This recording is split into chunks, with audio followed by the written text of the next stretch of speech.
নমস্কার। আশা করছি সবাই ভালো আছেন, সুস্থ আছেন এবং অবশ্যই নিজেদের আনন্দে রেখেছেন।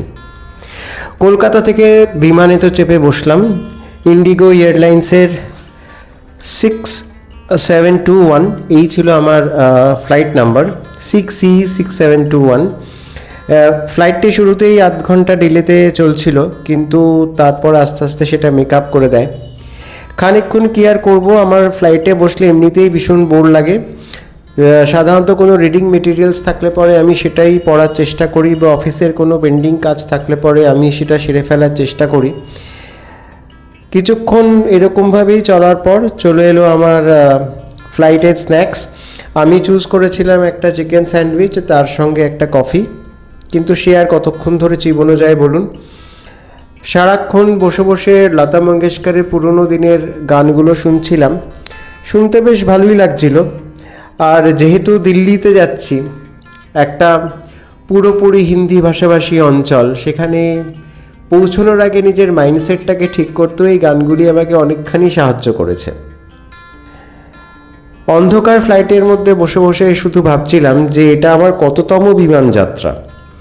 আগে আগে জানেন তো 1-2 করে গুনতাম বা ডায়েরিতেও লিখে রাখতাম, তারপর আস্তে আস্তে সেই অভ্যেসটা আমার চলে গেছে। ঘড়িতে এখন সময় প্রায় 9:45। মোটামুটি আমার বিমানও দিল্লির আকাশ ছুঁই ছুঁই। দূর থেকে দেখা যাচ্ছে শহরের উজ্জ্বল আলো। দিল্লি কিন্তু এমনিতেই খুব আলো ঝলমলে। আমি যদি উইন্ডো সিটে বসতাম তাহলে আপনাদের দেখাতে পারতাম। নতুন দিল্লি আর পুরনো দিল্লি, আপনি ইউপির যে কোনো শহরেই যান না কেন, ইউপি বা উত্তরাখণ্ডের, সেখানে আপনি নতুন আর পুরনোর একটা আশ্চর্য মেলবন্ধন দেখতে পাবেন। পুরনো দিল্লির পরিবেশটা এখনও সেই আগের মতো রয়ে গেছে, আর নতুন দিল্লি একেবারে ঝাঁ চকচকে। এমনিতে আমরা শুনে থাকি যে দিল্লি একটা খুব পলিউটেড শহর, বিশেষ করে শীতকালে এখানে বলে সবসময় কুয়াশার চাদরে মোড়া থাকে।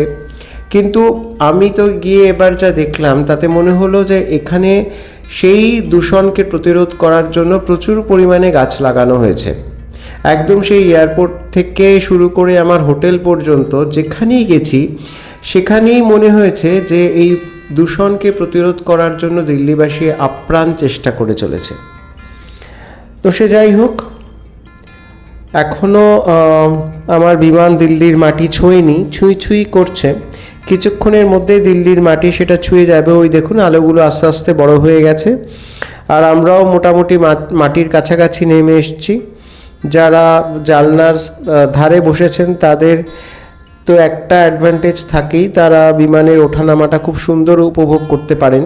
কিন্তু আমার যেহেতু পায়ের একটা সমস্যা আছে, হাঁটুর একটা সমস্যা আছে, সেই জন্য এখন আর উইন্ডো সিটে বসাটা আমি খুব একটা প্রেফার করি না।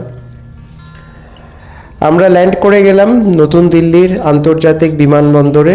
এবারে খানিকক্ষণ বসে থাকতে হবে, কারণ যত বড় এয়ারপোর্ট হবে জানবেন যে সেখানে ল্যান্ডিং আর বোর্ডিং এই দুটো সময় কিন্তু প্রচুর সময় লেগে যায়। এটা আমার নিজের একটা ব্যক্তিগত অভিজ্ঞতা। আমি যতবার মুম্বাই গেছি ততবারই আমার ল্যান্ডিংয়ের পরে প্লেন থেকে নামতে কিন্তু অনেকখানি সময় চলে গেছে, প্রায় 1 ঘন্টা 45 মিনিটের মতো প্রতিবার। ইভেন দিল্লিতে তো একবার এরকম হয়েছিল যে প্লেনটা এয়ার ট্রাফিকের দরুন ল্যান্ডই করতে পারছিল না। তারপরে শুনলাম যে প্লেনে আর 1/2 ঘন্টার মতো ফুয়েল আছে, সেরকম বুঝলে ক্যাপ্টেন ফ্লাইটটাকে গিয়ে জয়পুরে ল্যান্ড করাবেন, তারপরে আমাদের দিল্লিতে ফিরিয়ে আনা হবে। এরকম অভিজ্ঞতাও আমার হয়েছিল। যাই হোক, এখানে যেহেতু আজ রবিবারের রাত, সেই জন্য এয়ার ট্রাফিকের পরিমাণটাও কম ছিল।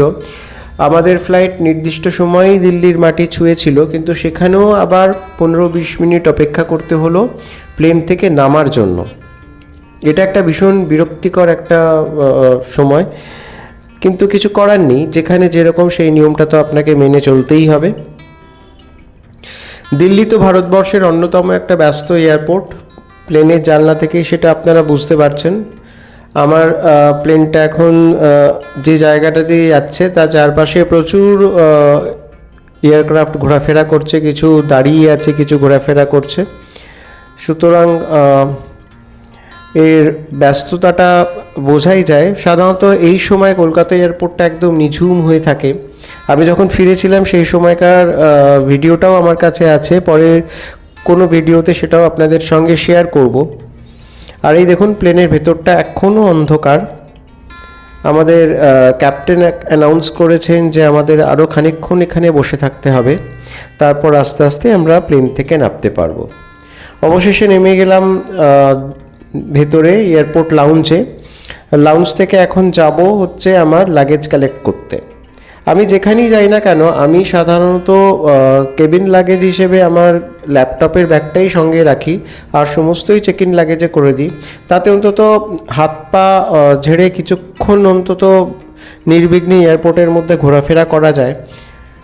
বলতে বলতে আমার লাগেজও চলে এসছে, ওই আমার লাগেজ অ্যাশ কালারের সুটকেসটা, এবং তারপর ওখান থেকে ট্যাক্সি নিয়ে চলে এলাম আমাদের হোটেলে। আমি ইরস হোটেলে উঠেছিলাম, এটা নেহেরু প্লেসের মধ্যে। হোটেলটা তো একটা 5 স্টার হোটেল, শুনলাম এটা নাকি আগে একটা থিয়েটার হল ছিল, সেটাকে কনভার্ট করে হোটেল করা হয়েছে। এবং থিয়েটার হলটা যে কত বড় ছিল সেটা তো আমি আইডিয়াই করতে পারলাম না, হোটেলটা বিশাল। আর এই হচ্ছে আমার ঘর, এখানে আমি আর আমার এক সহকর্মী আমরা টুইন শেয়ারিং বেসিসে থাকবো। একটা বড় কিং সাইজ খাট ছিল একটা বসার জায়গা, আর ছিল একটা ড্রেসিং প্লেস, একটা ওয়াশরুম তো থাকবেই, এটা বলাই বাহুল্য। এই হচ্ছে ড্রেসিং এরিয়া, এখানে ছোট্ট একটা মিনি বারও ছিল,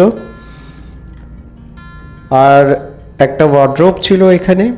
ওয়ার্ড্রোবের মধ্যে একটা সেফটি ভল্টও ছিল, আর এর পাশেই ছিল ওয়াশরুমটাও সমস্ত রকম আধুনিক ইকুইপমেন্ট দিয়েই ডেকোরেট করা ছিল। খুবই সুন্দর, পরিষ্কার পরিচ্ছন্ন, 5 স্টার সে তো হবেই। তবে আমি অনেক 5 স্টার হোটেলেই দেখেছি, আমি নাম করতে চাই না, কলকাতার বুকেও এমন কিছু 5 স্টার হোটেলের অভিজ্ঞতা আমার হয়েছে, যেখানে কিন্তু মেনটেনেন্স একটা চ্যালেঞ্জই আমি বলবো। আর হোটেলের বাইরেটা এইরকম, আমি যখন ঢুকছিলাম হোটেলে তখন আমি সেই সময়টা আপনাদের দেখাতে পারিনি। হোটেলের বাইরেটা অনেকটা এইরকম, এদের ভেতরে যে পার্কিং লাউঞ্জ সেটাও অনেক বড়। আর এই হচ্ছে হোটেলের ভেতরের রেস্টুরেন্ট এরিয়া বা ব্রেকফাস্ট এরিয়া, আপনি যাই বলুন না কেন, এইখানটাই সকালবেলা কনভার্ট হয়ে যায় ব্রেকফাস্ট লাউঞ্জে। যেহেতু দিল্লিতে এখনও বেশ ঠান্ডা, আমি রাত্রের টেম্পারেচারটা দেখলাম সেই সময় তখন প্রায় 21 থেকে 18 থেকে 20-র মধ্যে ছিল। এখানে ভেতরে একটা সুইমিং পুলও আছে, আর এই টোটাল হোটেলসের 2টো উইং আছে, একটা পেছন দিকে একটা সামনের দিকে। আমরা সামনের দিকের উইংসেই ছিলাম। ভীষণ সুন্দর সাজানো গোছানো একটা লন রয়েছে পেছনে, ফুলের গাছ দিয়ে মোড়া, 4-5টা ফুলের গাছ দিয়ে ঘেরা, আর সেই সঙ্গে সঙ্গে এর পেছনেই রয়েছে সুইমিং পুলটা। আর সুইমিং পুলের ওপারে হচ্ছে এই হোটেলের সেকেন্ড উইং।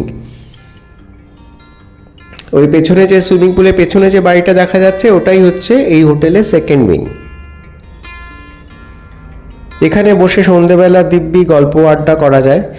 সারাদিন কাজের শেষে একটু রিল্যাক্স হওয়ার জন্য অধিকাংশ মানুষজনই এখানে বসে নিজের সহকর্মী বা বন্ধুদের সঙ্গে আলাপ আলোচনায় ব্যস্ত থাকেন। আর এই হচ্ছে হোটেলের সামনের দিকটা, এটা হোটেলের ভেতরকার একটা রেস্টুরেন্ট। হোটেলের ইন্টেরিয়ারটা কিন্তু দিল্লি শহরের যে একটা আলাদা আভিজাত্য রয়েছে বা একটা আলাদা ঐতিহ্য রয়েছে তার সঙ্গে একেবারে মানানসই। ভেতরটা খুবই সুন্দর, ঘুরে দেখতে দেখতে ভীষণই ভালো লাগছিল। যাই হোক, সবাই ভালো থাকবেন, সুস্থ থাকবেন। আজ তাহলে আসি, আবার দেখা হবে।